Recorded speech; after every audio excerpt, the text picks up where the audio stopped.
Good afternoon. I'm happy to announce the next speaker, Beatrice de Tiliere, with dimer models on minimal graphs, elliptic and beyond. Thank you very much, Bernard, and thank you, Filippo, for organizing this very nice conference and trimester. So this talk is based on joint work with Cédric Boutillier in Sorbonne University and David Cimazzoni in Geneva.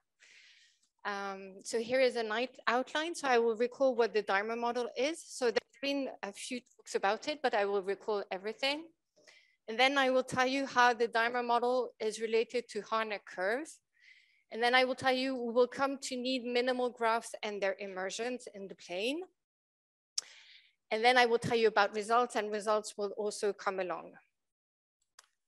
Okay, so the dimer model is defined as follows. You consider a planar graph which is bipartite. So it has a set of vertices and edges, and vertices are split into black and white. And a dimer configuration on the graph is a subset of edges such that each vertex is incident to exactly one edge. Okay, so this is a set of edge configurations, and we will denote by M of G the set of dimer configurations. And then there are some parameters. Also, edges are assigned a positive weight function that will denote by nu. And then it's also a probabilistic model. So every dimer configuration has a certain probability of occurring given by this explicit formula. So the probability of occurrence of a dimer configuration is proportional to the product of the edge weights in the dimer configuration. And the normalizing constant is the partition function. Okay, and so one of the main tools to study the dimer model, so it's exactly solvable in a very strong sense, is the Castellane matrix, which dates back to the 60s. So here I will define a slightly modified version of the Castellane matrix due to Perkus in the bipartite case and Kuperberg with this modification. So every edge is assigned an angle, and these angles need to satisfy the Castellane-Kuperberg condition, which is the following. So around every face, W1, B1 to WK, BK, you want this identity to hold for the phases. So such phases are possible. And I'm not going to go into details, but it's possible to assign angles in such a way that this holds. And then once you have these angles, you assign a twisted adjacency matrix, which is K for Castellane. So it has rows indexed by white vertices, columns by black ones, and the non-zero coefficient correspond to adjacent edges in the graph. And the coefficient is equal to the weight times EI to the angle that we have defined here. Okay, so it's an adjacency matrix twisted by the angles and with these additional weights nu.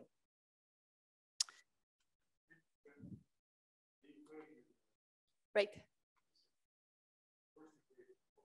Yeah.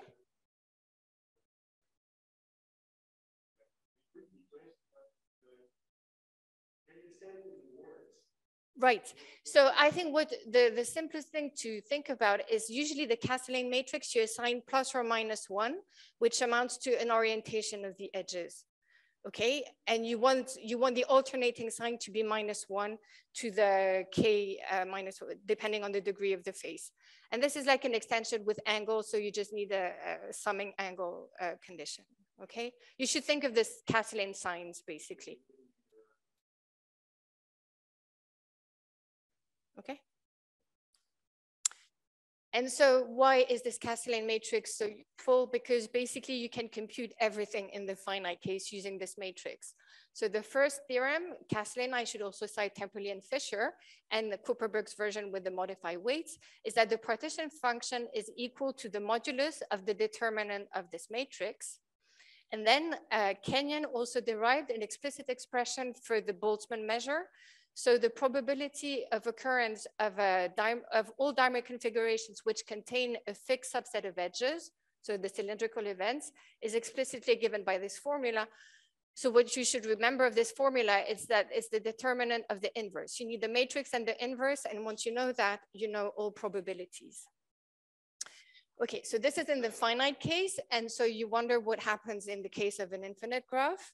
So in the periodic case, when your graph is Z2 periodic, the notion of Boltzmann measure is changed to Gibbs measure, and it's a result of a Cohen-Kenyon prop, an explicit expression for the Dimer-Gibbs measure in the case of the square lattice, and it has been extended to any bipartite Dimer model periodic by Kenyon, Kunkoff, and Sheffield in 2006. And then you may wonder also, can you get measures in the case of non-periodic graphs? And then you need other tools. And so we have some partial results in this direction, but not for all types of graphs. So I will maybe say more on this as we go along. You need more properties. Okay, so now let's see what happens in the case of periodic graphs. So you consider a bipartite Z2 periodic graph. So I've drawn the square octagon lattice, but you can imagine any period. It can be as large as you want.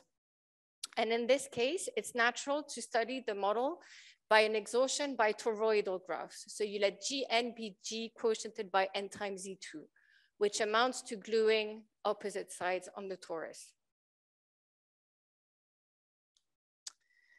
And then one of the key results of Kenyon, Kunkoff, and Sheffield is that basically all the information is contained in the fundamental domain, which is the graph G1, which is the smallest cell of your exhaustion. So here again, the opposite sides are glued on the torus. And so one of the tools we need is a characteristic polynomial, which I will now define. So you multiply, so you consider your Dimer model on G1, and then you add additional weights, Z and Z minus 1, W and W minus 1. So how are they defined? So W cross the horizontal cycle on the torus, Z cross the vertical cycle on the torus, and you have W or W minus 1, depending of whether you have a black or a white vertex on your left. Okay, so this is how these weights are defined. And so you multiply, you have a Castellan matrix K1 for the graph, and you multiply the weight of the edges which cross this cycle by W, W minus 1, Z, Z minus 1, which gives you then a matrix depending on Z and W. And the characteristic polynomial is defined to be the determinant of this matrix, okay, with the additional parameters. So in the case of the square octagon graph, you would get this polynomial. So it's a Laurent polynomial and in the Z and W variables. So it's going to be simply 5 minus Z minus 1 over Z minus W minus 1 over W.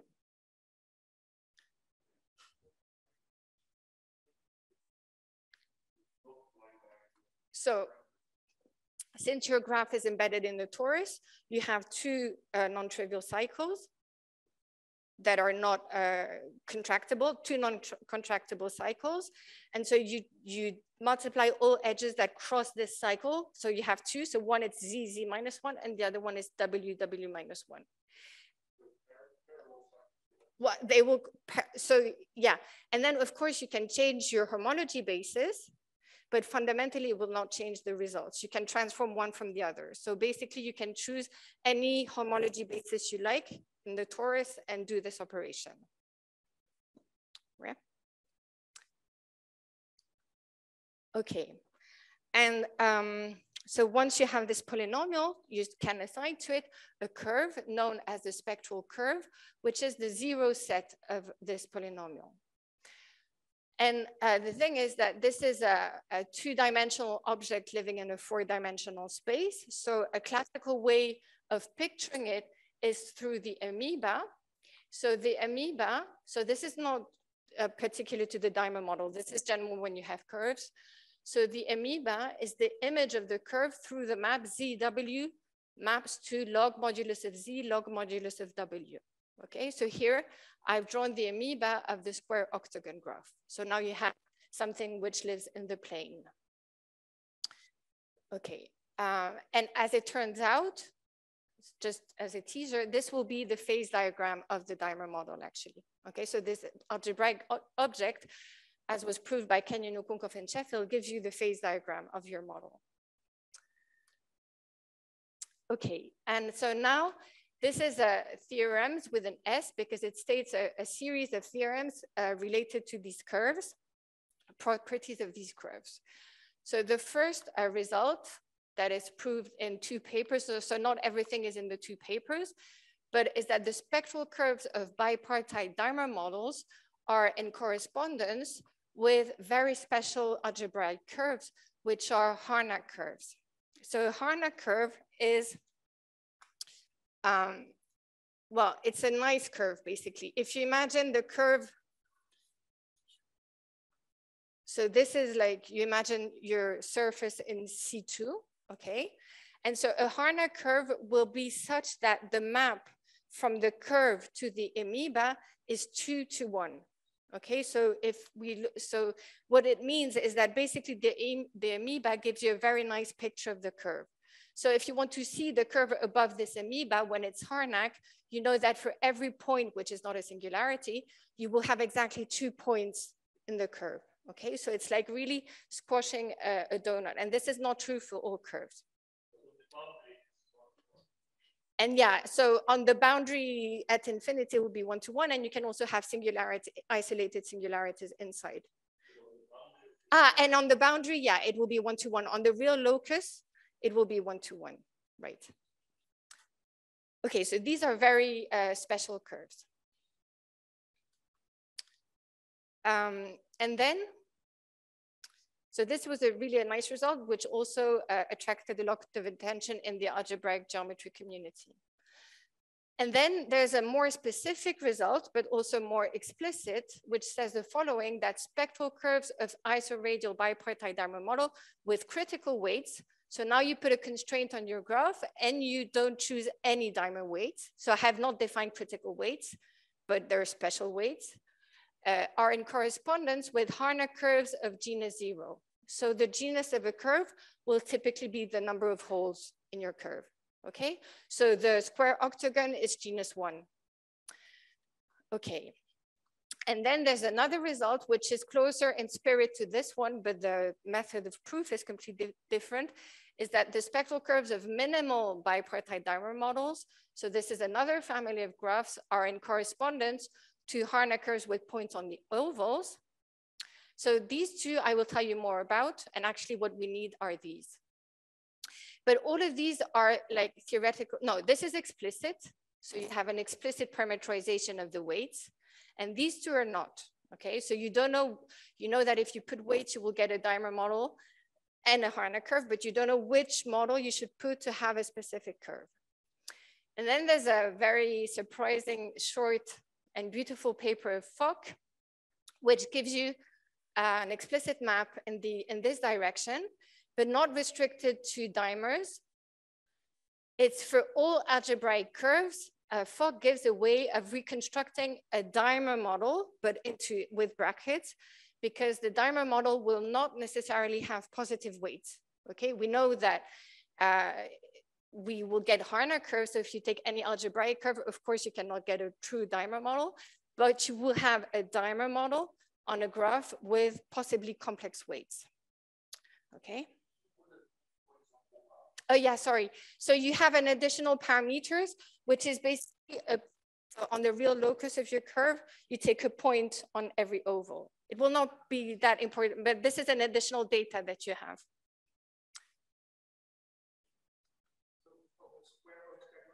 Yeah.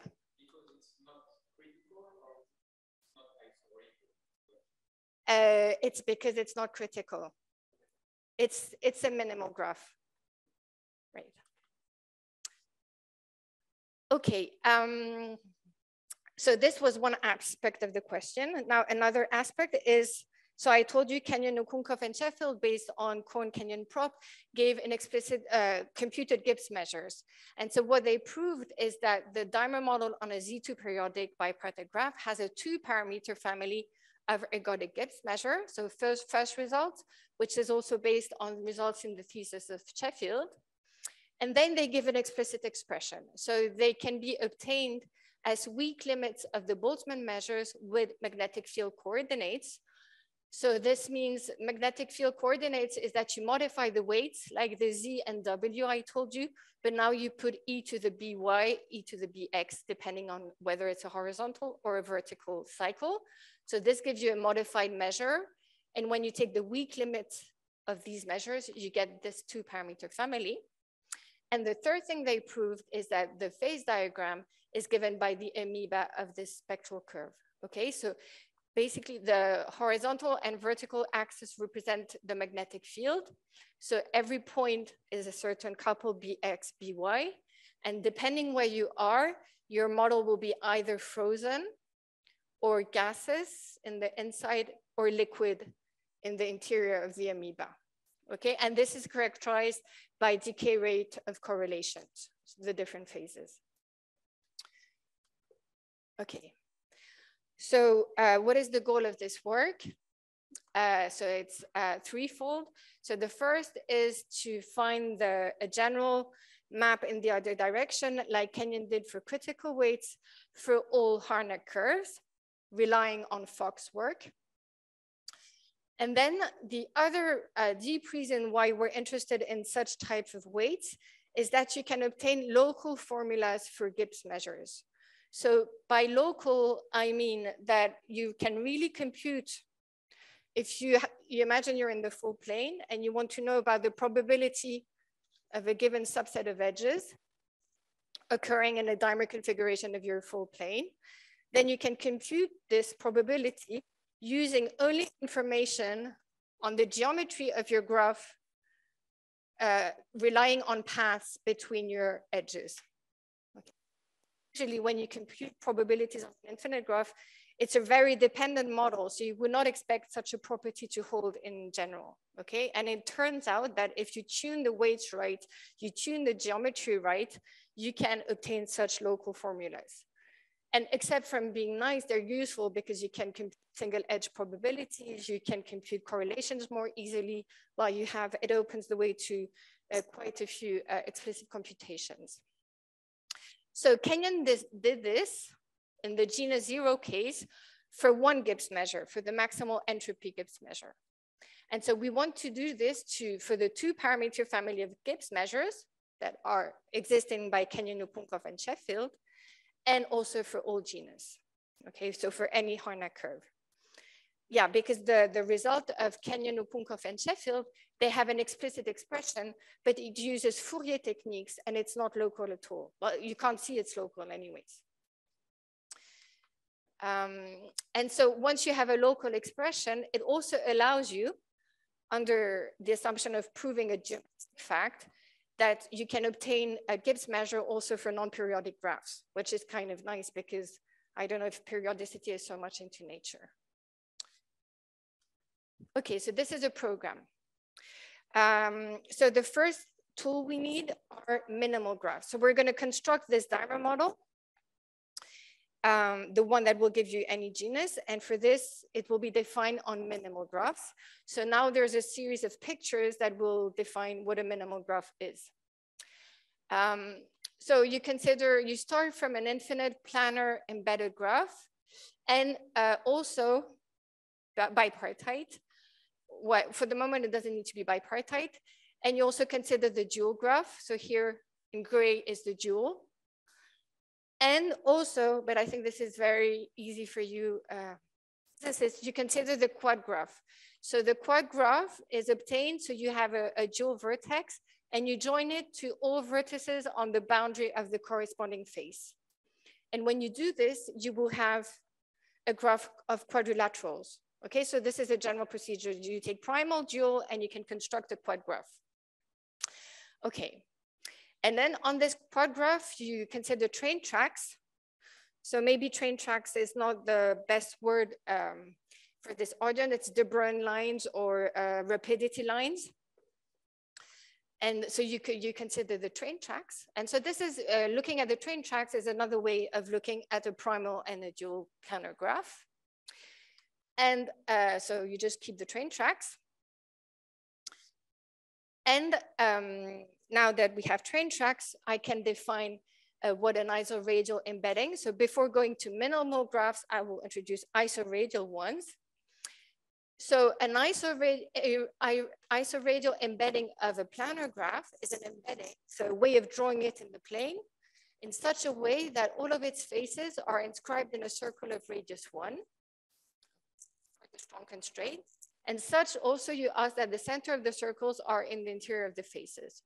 So isoradial graphs have been introduced in the math literature by Duffin for different purposes, because he wanted to study discrete complex analysis, by Mercat, by Kenyon, but basically they are the graphs underlying all of Baxter's theory of Z invariance.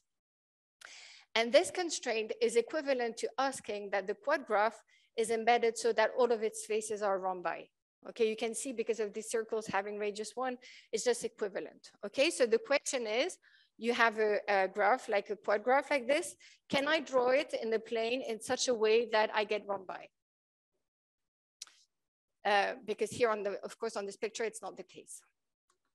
And so this is, I think, a very nice geometric question and useful for doing statistical mechanics. And so this question was answered by Kenyon and Schlenker in 2004. And they proved that an infinite planar graph has an isoradial embedding if and only if the train tracks don't do two things. So the first thing they cannot do is self-intersect. And the second is that they cannot cross more than once. Two different train tracks cannot cross more than once.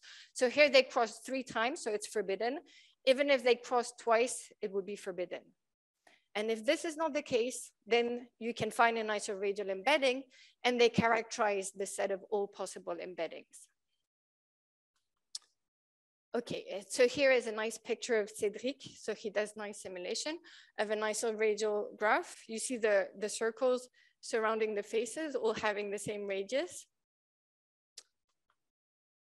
Here is the dual. And here is the rhombus embedding of the quad graph. Okay, now minimal graphs. So minimal graphs are in some sense a bit more general, but also more specific. So it's more specific because it's a notion restricted to bipartite graphs. Okay, and it's more general because you have one constraint less than isoradial ones. So if your graph is bipartite, which is the case on this picture, you have black and white, then you can naturally orient the train tracks. They have a consistent orientation in such a way that when you have a train track, you can have all the white vertices on the left, say, and all the black on the white. Okay, so now you have a set of oriented train tracks. And so this gives you T with a hat, oriented train tracks. Sorry? So here is a dual vertex, so it doesn't count.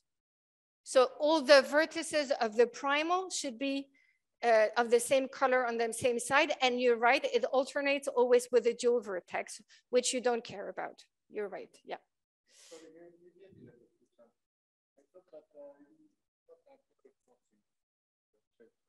Yeah, but this is not an isoradial embedding. Okay, you can always do this when you have a bipartite graph, but maybe you will not be able to draw it with rhombi. Okay?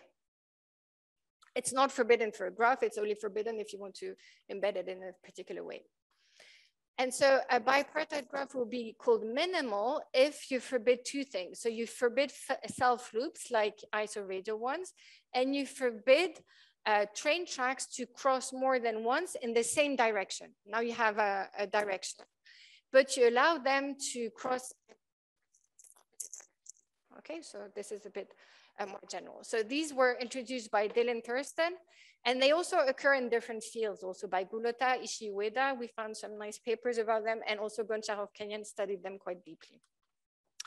And so the question is, if you have such minimal graphs, can you characterize the way you can draw them in the plane? And so this is a work we did with Cédric and David. So the way to characterize their way of drawing them is the following. So it's a minimal immersion of an infinite planar graph. It's an immersion of the quad graph such that you have rhombi, but they're more general. They can be either flat or they can be reversed, okay, to allow more angles. And you want this immersion to be flat, meaning that if you sum the angles around a vertex of the primal or the dual, you get 2 pi. Okay. And so what we proved is that an infinite planar graph, bipartite graph, has a minimal immersion if and only if it is minimal. Okay, so this is the set of minimal graphs that correspond to the graphs which do not have these two things. No, it will be larger than pi. Or you want that you allow angles to be in 0 to pi. Well, or if you take half angles in 0 pi. Usually, okay? So a flat rhombus will have angle in 0 pi, and a reverse one, you allow the angle to be larger than pi. Okay? Okay, so it's a characterization. So now I will define the dimer version of Fock's weight. So I told you that Fock had a construction of all algebraic curves using dimer with complex weights. Now we make this real dimer and we get all Harner curves. This is the goal. So we need some data, geometric data. So the first one, so in genus 1, we need a parameter, tau. Well, basically what we need is the Jacobi theta function. So this is what you need for the Jacobi theta function. So I think you know them very well. And they're building blocks of morphic functions on the torus. And when Q goes to 0, you recover the sine function up to a factor. So it's like you can see it as an extension of the trigonometric functions. So this is the first building block. When the genus is higher than 1 or equal, then you also need the theta functions, but to define them, you need more information. So the torus is replaced by a maximal curve of genus G. So a maximal curve is a Riemann surface with an anti-holomorphic involution. So it means you can do complex conjugation on your surface. And this complex conjugation has a real locus, which consists of G+1 topological circles. So you have an outside circle, and then you have the circles surrounding the loops that are fixed by sigma. And once you have such a surface, you can naturally define from it the Jacobian variety. So holomorphic one forms, and from this holomorphic one forms, you can construct this variety. And omega is given by the periods of the one forms on this surface, basically, when you integrate them on the surface. And once you have these two things, then you can define the theta function on C to the G, which is the analog of the one is a theta on the surface. So this is on C. We need to have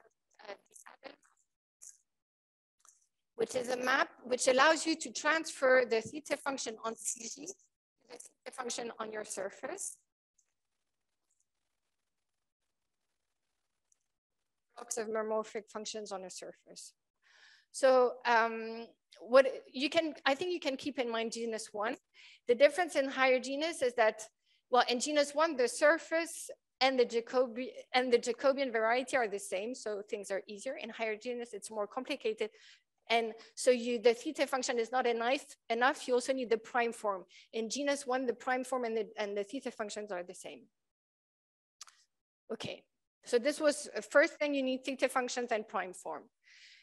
The second information we need is a minimal graph that I just talked about, embedded. Okay, so embedding the graph means you have x. Then the third tool you need is the discrete Abel map. So it was introduced by Fock. So it's a function on the vertices of your quad graph, which is defined inductively. And so it's a formal combination of angles, which are now points on your surface. So it's a formal combination of points on C0 of your underlying maximal curve. And it's defined by plus or minus beta, plus or minus, depending on whether you cross it from left to right, or with a white on the left or a black on the left. Okay, and then you also need a well-chosen point on your Jacobian. But what all of this, you need all of this for is to define your Castellane matrix. Okay, so if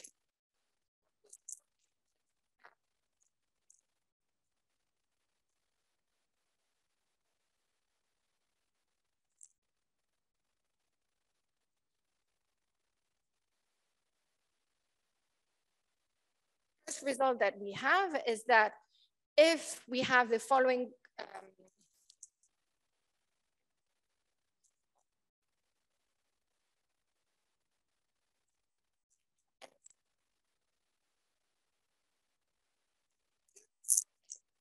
matrix is indeed a Castellane matrix for a dimer model. Okay, so these are, if you don't make any assumption on your surface, on T or on the angles, these are Fox weights. And in general, they just give you complex weights. And in this case, well, you will get a real Castellane matrix, meaning you have a positive weight multiplied by a phase that cancel out and gives you this dimer weights. So framework for doing probability. Okay. And so, yeah, so now we have a model. And so I said one of the things we wanted to do is to find local expressions for probabilities. And I don't know if you remember, but probabilities, they involved K, the Castellane matrix, and K minus 1. So basically, if you can have local expression for of your Castellane matrix, then you have probabilities. So here we're in the full plane. So you need K minus 1, you have to give a meaning. Okay, it's the inverse of an infinite operator, but still you can say it satisfies K minus 1 equals identity. And so this, this theorem gives you an explicit formula for a family of inverses of K. Okay, so we chose a different letter because you don't have a unique inverse, you have a family. Okay, so for every U0, so here is a picture in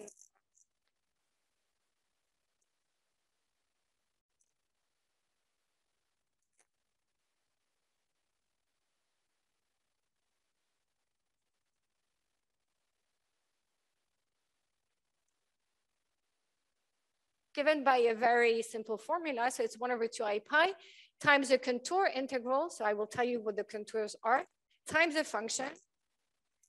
And what's it want? Okay? It's dBW of u. And this is the local part, okay? It's computed on the quad graph. So you just take the product. So you have two, the blackboard is small.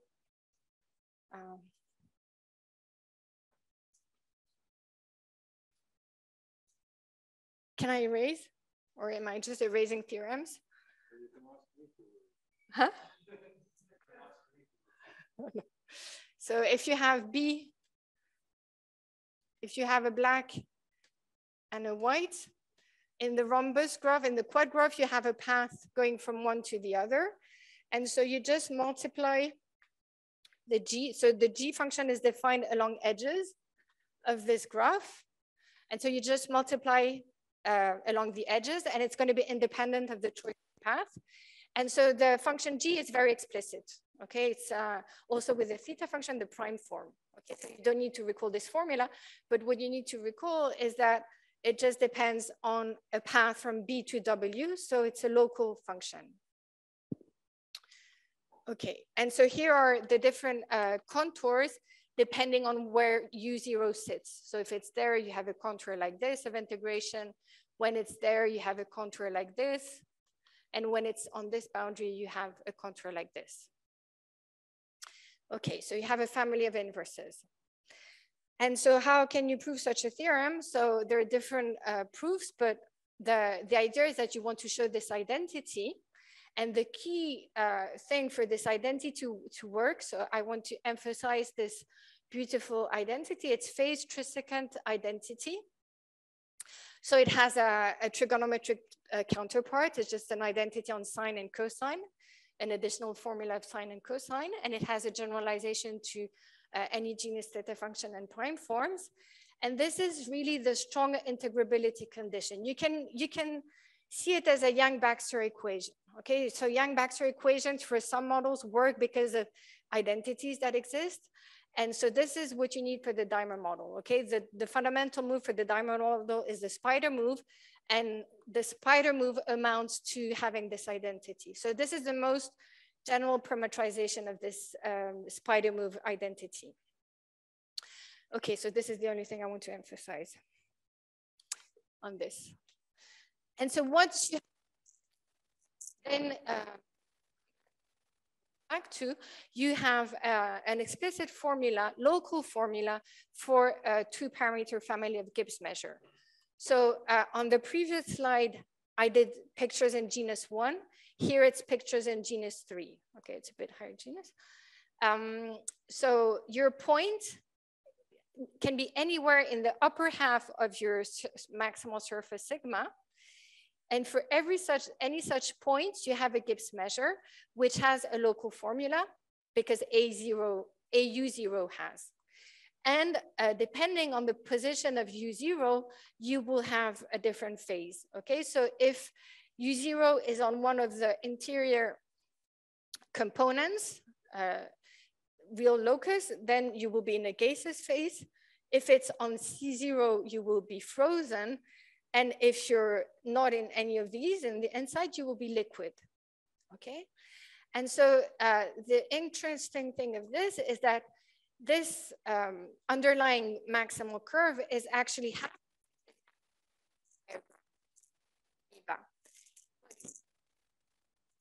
We still have a start condition, but normally to define this, you don't need to have periodicity of your underlying lattice. So you can really define a phase diagram for your diamond model, even if the underlying lattice is not periodic. So the start condition that we're missing is not probabilistic. It's a geometric question, embedding. Is it true that if you can take any kinetic subgraph of a minimal graph, can you embed it in a periodic minimal graph? So I proved this in my thesis for non-bipartite graphs, so that's true. But here we need a version for bipartite graphs, and it's more difficult, and we're still working on it. And we believe that it's true. And if it is, the theorem holds for non-periodic graphs. If it's false, then it will only hold for periodic graphs or when you can extend it. And so it's also in the periodic case, it's a local formula for the expressions of Kenyon, Okunkov, and Sheffield. And if you want to compare the two, you know that they're equal. It took us probably many years to understand the link. There's a change of variable. And so that, okay, you can guess. And then in this change of variable, you have a huge term that simplifies. And it took us a long time to see that this huge term was trivial. And we had another proof, so we didn't need it. But now we fully understand the link. So it's a local formula, but it's not easy to see from Kenyon, Okunkov, and Sheffield that it's the same. Okay, so this is what basically I said. You have a phase diagram also in the periodic case. And it gives you also a local expression for all Gibbs measure and not only the maximal entropy. Now, I want to go back to the curves, the Harnack curves. So maybe I put quite a lot of formulas already. So I just want to give you the idea of this formula, of this fact. The thing is that using the function g that is in the inverse, the same integral of g of bw, using the same function, you can define a function psi from the curve to C2, which has two components. Each of them involves this function g over one period in your graph. And the thing is that this function psi gives you an explicit parameterization of your spectral curve. Okay, so we have, for the diamond, we have a spectral curve. And when your weights are well chosen, you have an explicit parameterization of the curve. So this is, again, a genus 1 picture, but it holds for any genus. So here is this is the torus. You can think of it as your surface sigma in higher genus. And this map psi gives you a parameterization of your curve. So here it's the amoeba picture, okay, because I couldn't draw the curve. And so and this fact also relies on phase trisecant identity. It's all of this is related. And so once you have this explicit parameterization, it gives you a lot of information on your curve. And so what we wanted to do is also to understand the reverse. So now we have the following theorem, which is an explicit converse of Fock's theorem in the dimer case. So if you're given any Harnack curve with a standard divisor, so a standard divisor is exactly the points on the ovals, then you can reconstruct basically a dimer model whose spectral curve will be this Harnack curve. Okay, so there exists a maximal surface, a graph, angles, T. T is in bijection with the points on the ovals. such that the corresponding spectral curve will be this Harnack curve. Okay, so it's the reverse of Fox results for any genus. And it's also the reverse of Kenyon's result that he proved in genus 0 to any genus. Okay, so now a connection to previous work. So 0 was done by Kenyon. So it was, I think, in 2003. And it really inspired us all the rest of the work. And it took us quite some time to generalize it. Actually, before we thought that, it was really special to genus 0, the model being critical, integrable.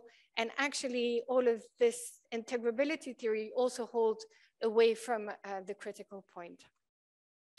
In genus 1, so before attacking general genus, we attacked genus 1. And so we had proved results for the bipartite graph, so a specific graph arising from the Ising model with Kylian Rachel and Cédric, and also massive version of the Dirac operator, which corresponds to a genus 1, and for which I also had an explicit expression in the specific case. Okay, so what are perspectives? So, well, the first thing we want to prove this geometric condition because it's a bit annoying. And then a project we have is that we would like to explore the higher genus analog of the massive Laplacian.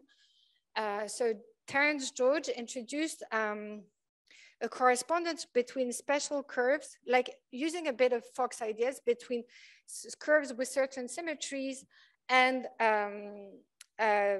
spanning tree model. So Laplacian mass, well, a Laplacian, it has no mass.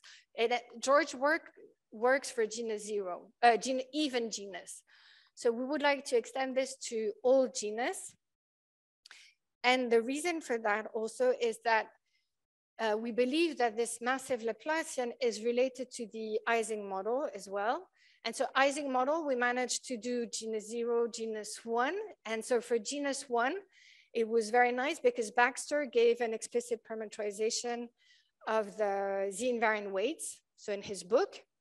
And so our question is, seeing all this, you should also have z-invariant weights for higher genus. So genus 1 means the trigonometric elliptic functions, okay? Sn, Cn, I think we heard them in some talks. And so we believe that you should also have such a parameterization for higher genus.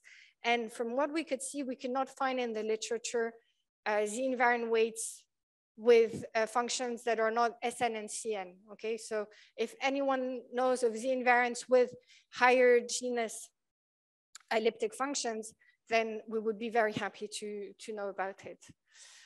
And also these weights are related to some work of Kenyon, Lam, Ramasamy, and Ruskik of T embeddings of graphs. So what we have kind of gives you explicit embeddings.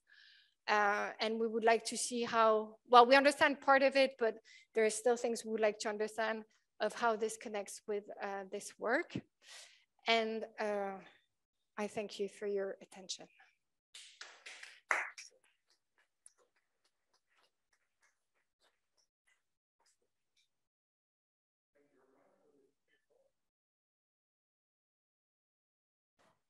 Other questions?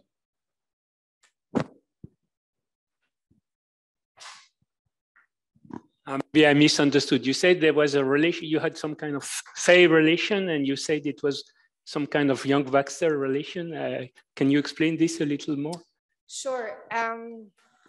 Yeah, so it's like, it's a bit, yeah, okay. So if you take the Ising model, you write down the Young-Baxter equations, you have a parameterization of this equation using elliptic functions. Okay, and the reason that it works is because you have some identity behind. So it's like some elliptic identity, trigonometric identity with the Sn, the Cn, and the Dn. And if you look at this for the dimer model, you also have a move, which is not Young-Baxter, which is spider move, which gives you a set of equations. And these equations are parameterized by weights, the theta and prime form. And the reason it works, that it gives you a parameterization of the equation, is because of the trisecant identity. Okay, so you have identities when you have star triangle, and then you have to look at your model. I just said about Ising, it's one identity. And then you have parameterization for dimers with spider. Okay, and so this is really a question. I think it's for me, it's a very important question, because these Young-Baxter weights are true because I think of identities that are underlying it: trigonometric, elliptic, and so here we have higher genus elliptic. And so do you in the physics literature have such parameterization? Because we came about this one using Fock's work, which is not using well, he noticed the spider invariance move, but it was not really like the classical physics literature. So I don't know if in the physics literature you already have higher genus parameterizations of equations. Does this answer your question? Also, the equation that you had was in a very special form. Right, it's a recombination of the, what you mean in special form? It was a linear relation between three terms. Yeah. One depending on alpha beta, one on beta gamma, one on alpha gamma. Yeah, you have, right. Yeah. Which is a linearization of the Young-Baxter equation, if you want. It's really, I don't know exactly what you mean by linearization, but it's really what you, checking the spider move amounts. Well, this is a parameterization of the spider move directly without, we're not doing any linearization. I mean, it's if you rewrite, of course you have to work a bit on the equation, but if you write the spider move, basically you have, okay. I don't know. I didn't want to make a question. I was making the remark. Okay. But the remark is that this is similar to what you will get by doing, by studying Young-Baxter equations. Normally you have that alpha, beta are the parameters in a crossing. So the weight in a crossing depends on alpha, beta only. There are no terms that depend on alpha, beta, and gamma. So you have it written in an explicit way as terms that adds up, each of them depending on alpha, beta, or beta, gamma, or alpha, gamma, as integrable weights should, if they depend on the spectral parameters of their own vertex only. That was the remark. Right. Thank you, Andrea.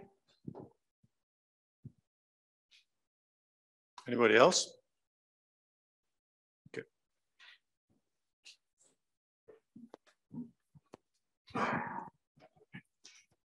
What you made is for infinite graph, right? Is there a chance to do something on bond, like it is known for some special cases or not? So you're thinking like the Aztec 2-2 this is an example. 2-2 periodic Aztec diamond. So yeah, so Cedric asked me again the question, because I think he heard us talk about it. And so he said, yeah, do you think we can do it? And it reminded me, we thought about it already. So can you get local expressions when your graph is finite? And we don't know. So I think it would be really nice to start with the 2-2 Aztec diamond, because you already have the solution. So it always helps when you know where you get to. My guess is that you might have some local part, but then the boundary will give you some contribution. So I don't think it will be fully local. I think you will have a term coming from the boundary, but I don't have the formula in mind for the 2-2 Aztec, so I'm not sure, but that would be my guess. And to find the boundary contribution, I don't know. But I think this is, yeah, a very natural question. It would be nice to have a general thing. It's not a question, maybe just to complement your answer for local expression. Maybe if once you fix the T embedding that Beatrice mentioned on the last slide, maybe it would be local given the T embedding. That's what I think could happen. Because once you have this, you're also given the embedding using the function G. It gives you a way of drawing it as a T embedding. And I don't think that my guess is that this is not enough, because you will have, well, it will not be local in the sense that it will not only depend on the rhombi around, or whatever shape you have around the vertices, you will have probably some boundary contributions. Well, The trick is that the T embedding depends globally on the thing, but once you fix the T embedding, then I think things become local. You think? I Maybe. hope. Maybe.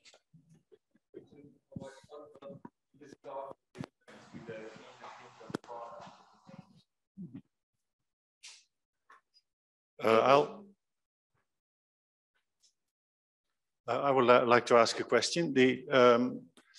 I missed, maybe you said it and I just didn't understand. What changes in the physics of the dimer, of the dimers when you turn on the elliptic gnome? So the change in the physics is the phase diagram. So in general, if you have a dimer model, it's given by the amoeba. Okay. Yeah, but so that's all dimer models. Yeah, but the amoeba doesn't require anything elliptic. No, but if you want to, so we have the picture in mind of the amoeba with the hole. So if you want to re-parameterize, so it's a rewriting of your weight in such a way that you can get local expression, then your weight will need theta functions and prime forms in the genus that is given by the number of holes. By the number of holes in your amoeba. So if I have a dimer model and I have an amoeba like this without any hole, I'm given a dimer model, I get this amoeba, I know that I can reconstruct a dimer model which will be on a minimal graph and which will have weights, critical weights, which are given by sinus theta. So these are the Kenyan weights, genus 0. By? Yeah, sorry. The choke. Yeah. So you can, if you're given an amoeba like this, you can reconstruct a minimal graph with these weights whose spectral curve will have this amoeba. If your amoeba is like this, you start from any dimer model and you have an amoeba like this, you know you can reconstruct a minimal graph with critical weights which will have the same amoeba. If it has one hole, you know that you will have a minimal graph again, and now weights, the ones with the genus 1 theta weights, Fox weights, whose spectral curve will be this one. I think I will need some more time and I'll come back to you. Okay, sorry. No, I don't completely follow, but. Sorry. Anybody else? If not, then let's thank Beatrice again.